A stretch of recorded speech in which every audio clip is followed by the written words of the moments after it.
quick interview. Welcome back. Well, I was just talking nice about you, so I'm gonna have to stop. You were really impressive. In terms of, you outlined. No, seriously, I was just telling Michael. He asked me what I thought, and you went to the history where you're at right now, but you also looked at a vision, which I think is necessary and lacking in many of our elected officials and politicians. So, and I think you come at it from a different. It was refreshing to hear you, and and I sort of had to almost agree with you. So that's troubling for me that I actually agree with a politician. But you're passionate about this. I mean, you're passionate, but not in a loud way. You're laying out specifics. You're embracing disruptive industries. I love that. Things that are shaking the system up. You criticize bureaucracy. You criticize the educational system in terms of what it's not, miseducating our young people. You got quite a lot of people, over 2.5 million people right now. Right. No, big borough in a big city, and I think that probably you and I could fully understand that. I remember the days when my mother would walk into a governmental building and be treated with a lack of respect because of how she appeared. I remember being a cop right here and seeing the overwhelming number of good people, and government just really turned their backs on them. And so when people see, that passion, it becomes that, I sat in living rooms with people who just really wanted to have an opportunity for their children. And I don't want to leave them behind. They should not be left behind. And when we do things like this, and I really got to commend city and state for just really touching on these issues and forcing us to raise our game to meet the challenges that are being faced, And so when you think of Uber, look at the faces of the Uber drivers. They are new immigrants. They are Latinos, African Americans, people who just want to provide for their families. So when we kill industries like that, we are killing those individuals and taking away their opportunities to be part of the American dream.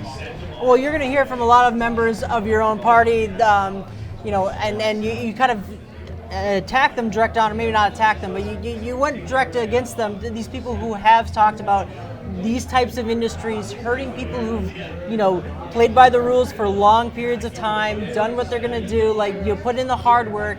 How do you tell those people that maybe have been working really hard and now they see that their worth and their life's worth has dropped in value overnight, or possibly their homes go up in price because someone like Airbnb comes in? How do you counteract that argument, and how do you balance that with obviously what you said in your speech? It's a tide that you can't stop. So how do you balance it though to make these people right through? You regulate. Like I said, I don't want Airbnb to go into an affordable housing unit and all of a sudden subdivide the apartments. Yeah. Because that affordable housing is for those who need affordable housing. But I don't want to tell a mother who's trying to figure out, how am I going to send my son to college, and I have this apartment or this room in my house, and I want to be able to allow someone to rent it out. That person from Paris that moves into that house in Coney Island now is going to engage in that child, and that child is going to start thinking about Paris. He's going to understand that the boundaries of his life is not just Park Slope, it's Paris and Budapest. They're going to talk and walk through that community. That is what it's about. It's about expanding the opportunities of these young people. And so you can use this technology. Government needs to keep up with the pace to make sure we have regulations that ensure safety, but we can't get in the way of it. We can't say we want to stop it. That's the same mindset we had when folks said, if man was meant to fly, he would have gave us wings. Listen, airplanes are flying. Now, if you want to stay on the ground, you do that. But those of us who want to get places faster, we're going to get on that plane. Definitely. Go ahead. No, go you ahead. With regards to understanding what happens, and we understand the political process and the established forces and the partisanship and the regulations and people controlling bodies of legislature like in New York City, where do you see, because you mentioned that there are obstacles that government becomes an obstructionist, and you're seeing it here. You mentioned Uber, but there are other examples. If Eric Adams is borough president, what are you doing to be able to go around with the Brooklyn delegation that's at the city council? Do you get and talk to them? Listen, and you tell them, listen, this is, that may be happening there, but this is what we need here. Right. And are they understanding you? And that's a good point that you're raising. The goal is, I always say, we can disagree, but we don't have to be disagreeable. And I don't agree with myself all the time. So there's no way I'm agreeing with someone else all the time. We should find commonalities.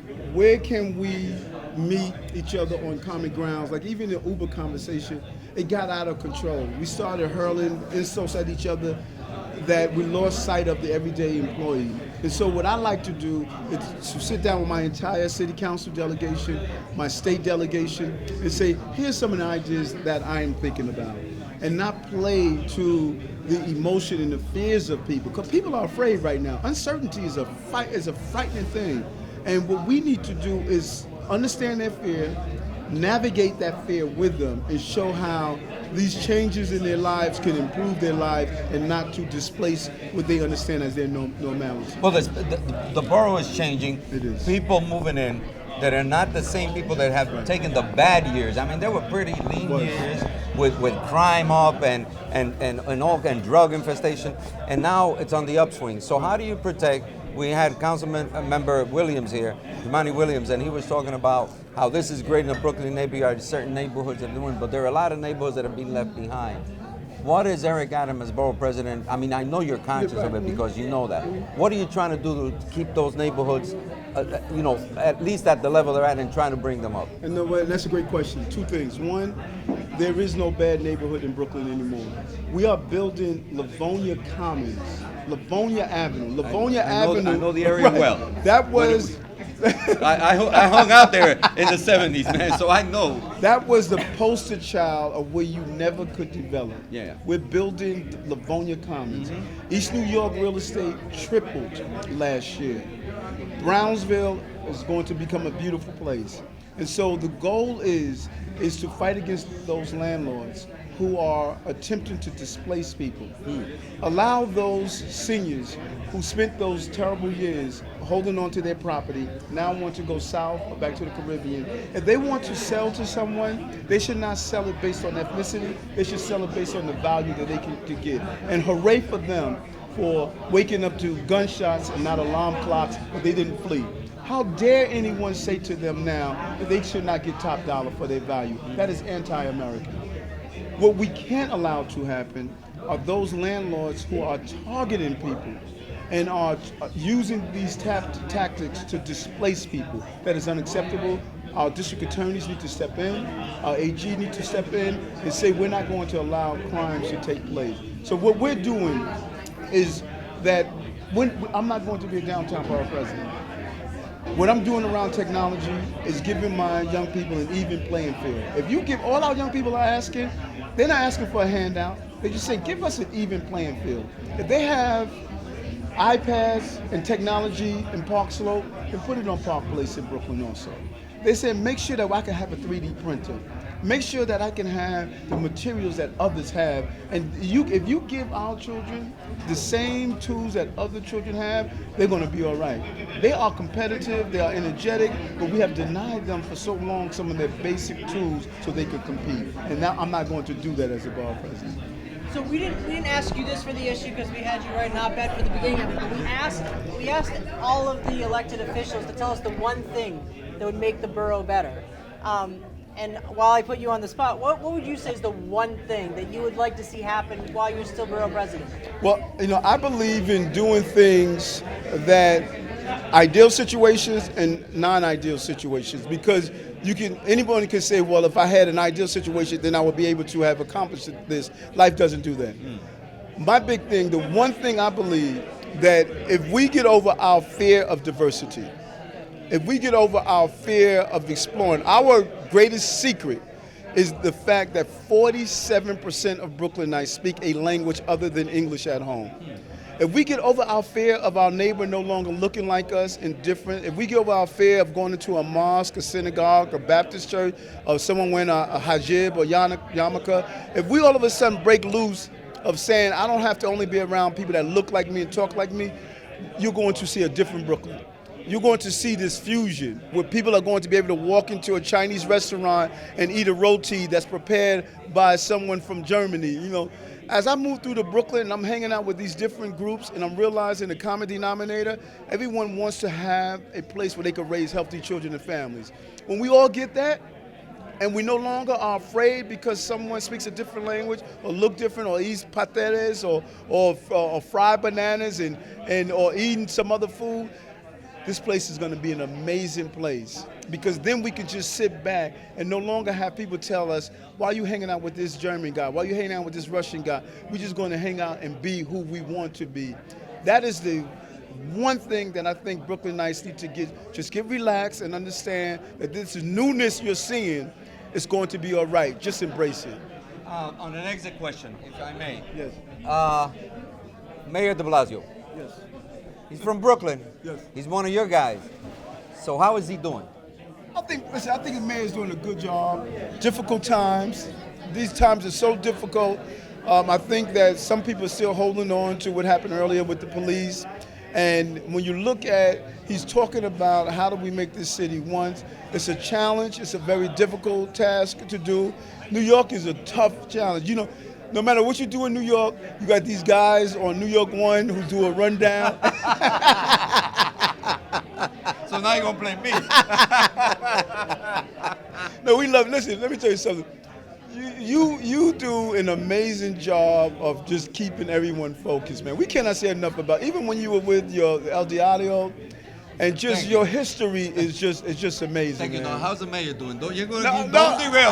Don't derail me. I think he takes off to it's great being with the Pope, but he's got Uber. I mean, this guy mess. He left a mess behind. Then he comes back. The speaker slaps him around. I mean, is this? No. I think that when you're the mayor of the city of New York, the second most powerful position, in my belief, in the most powerful country. President is first, the mayor of the city of New York is second. You have so many eyes on you, and I think that with all that he's going through, I believe that the mayor has done a good job. He has to continue to stay focused to get us over the finish line. There's a lot that needs to be done. Housing, public safety, employment, double-digit employment in some of our communities. So it's a battle. This is the big league job of big leagues. When was the last time you spoke to the mayor? I spoke with him before he left, and we're going to get together in the next about 2 days to sit down and break bread and just catch up. Okay. Borough President Eric Adams, thanks for joining us. I think that Governor Cuomo might disagree with you that the mayor's the second. When was the last time you spoke to position. Cuomo? The last time I heard from Cuomo was when I slept in front of his office because he's not doing enough for 421A. And then to hear him say that he's going to allow others to solve the problem of 421A and affordable housing, that's a disgrace. Albany needs leadership right now.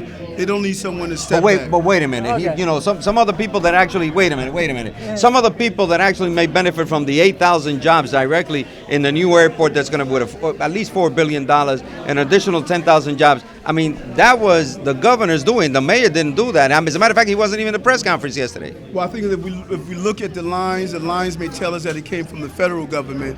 And if those jobs that are going to take place in that airport are only going to be people who come from outside the 5 boroughs, then we fail. We cannot continue to say union-only building when the young people in our community that look like you and I are watching buildings go up, but their careers are going down. I don't believe in union-only building. I believe in local-only building. I don't want my buildings to be at the Long Island Railroad going to West Babylon. I want them to go to the west side of Brooklyn to be employed. Our children need jobs. Thank you, Borough President. Thank you, sir. Borough President, thank you for joining us.